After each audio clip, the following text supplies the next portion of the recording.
So I've got some thoughts on family prayer. I grew up Mormon, and there was a lot of rituals around and affiliated with the Mormon church that were, I think, the intentions are good. I think family traditions and rituals are very good. There's just a feeling I would get sometimes with it that was like battling kind of a depression, you know, like just going to church in general. I was never excited about it. I always look forward to family prayers when we did them. You know, the bulk of my family prayer history was with other families, not my own. I had a broken home, and, you know, long story there. But it was, you know, other families I lived with would do family prayer here and there, and it was always a good time. Like, that was nice to get together as a family and just be together and do that. The Mormon religion specifically, and this is not a rip on Mormon religion or you know, I love my heritage. I'm very proud of it. I just have discovered through my life, my experiences, some different ways that I'm, you know, doing and sharing my experience with it. And, you know, right now I can say that my family is, I have a happy home, great relationship with my kids. You know, things are working and going well, and it's something that I never had. And I'm able to break the cycle and give this to my children and my home, my family, you know, my family unit. And so, you know, we just started doing our own family prayers.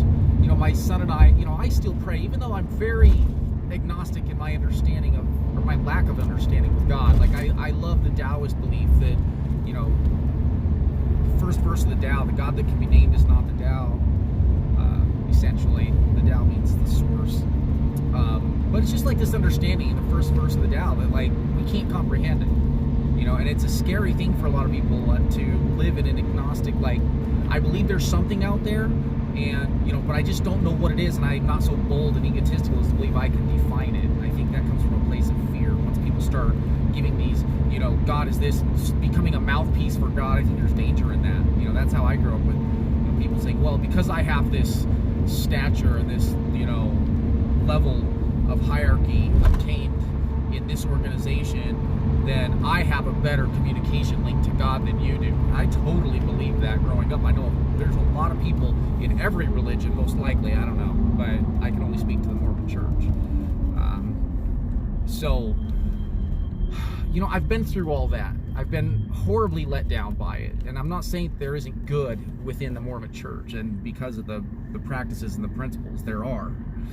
But for me, it just didn't work out very well my last go around. Like, you know, there's a long story to that, but I'll just say there was a lot of disappointment in the breadth and depth and the ability of the church and what it offered to help me. There's just a ton of help and assistance. It's making the world a better place in a lot of areas, but for me specifically, my experience, I was pretty let down for as far as what I needed. And that doesn't mean that you can't get, gosh, all the disclaimers you can imagine. I've got a sponsee that is reactivating into the church. I think it's a great thing for him. He gets to hang out with people that don't drink, and high caliber, high quality of people that are trying to be better. You know, I'm 100% for him doing it. And who knows what my level of, you know, entanglement and involvement will be with the church someday. I think I have a lot to offer, and we can help each other. You know, I can help people in ways that they can't, that they weren't able to help with me. You know, specific to me, it was like specific family issues I was having in my last marriage, and I was looking to the church to help me. You know, please give us guidance, tell us what to do, help us. And they just were so limited in their ability to understand really what was happening in my home. And I've got a bunch of other videos on that. But back to family prayer. You know, when I pray, I still hit my knees. I like to say, Lord. I like to refer to this God that I don't understand. I say, you know, dear Lord. That's how I label it. And, you know, I've been sitting down with my families, and we make it a very fun thing. There's a lot of laughing. You know, I'll let anybody that wants to pray kind of chime in. I think humor, I heard somebody say this, I don't know if it was Alan Watts or David Hawkins or who it was, but laughter is spiritual, you know, so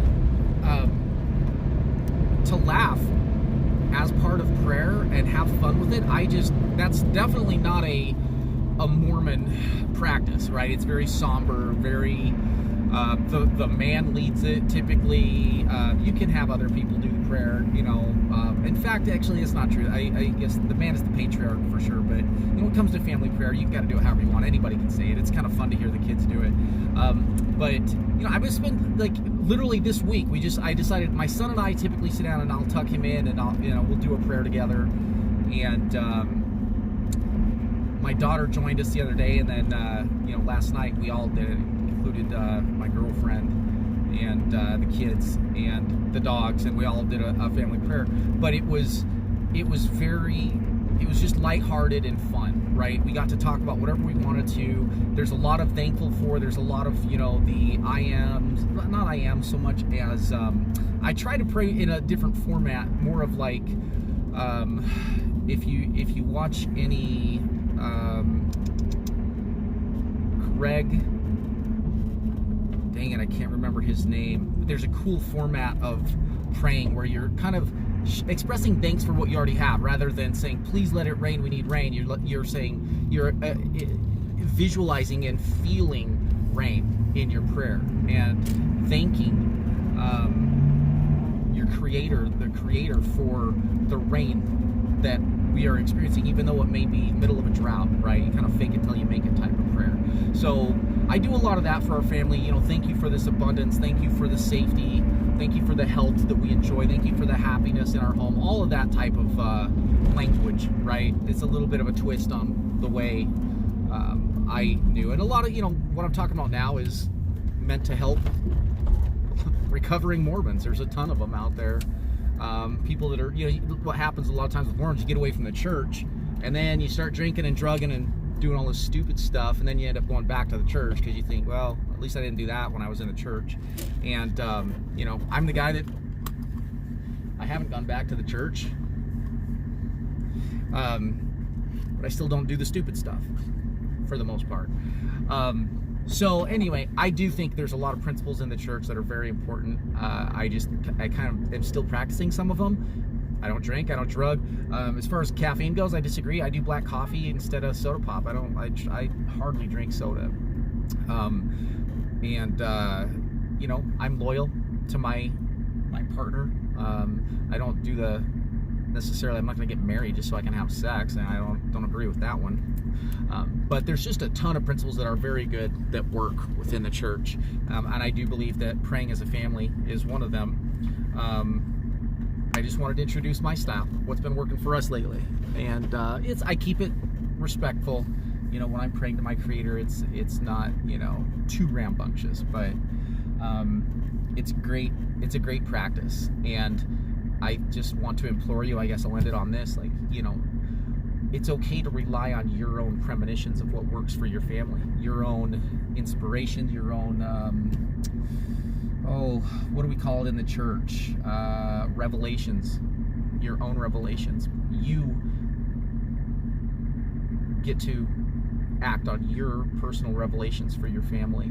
There's a lot of this in the church where we always are looking to someone else for the answers. We don't know, we're not worthy, they know, this guy knows, that person knows, and I have just as much faith and strong belief in mine, and anyone else's opinions, that's all I consider it, an opinion. I don't care what their rank is, if it's the Pope or the president of the Mormon church or anyone else. I listen to their opinions. I may or may not agree with it, but I keep an open mind like that. What I do also keep an open mind to is my personal revelations, and it's working for my family. Be brave enough to do that. I think it takes courage to do that, to believe that you are that powerful. It's a scary thing. Even to be agnostic, again, that's scary as well. To just say there is a God, there's something. Can't even define it, it's just too much. But if we adhere to certain principles, there are promises behind principles. It's a great way of life, I'm telling you. So far for me, it's worked out better than anything I've ever experienced. So, all right, thanks, bye.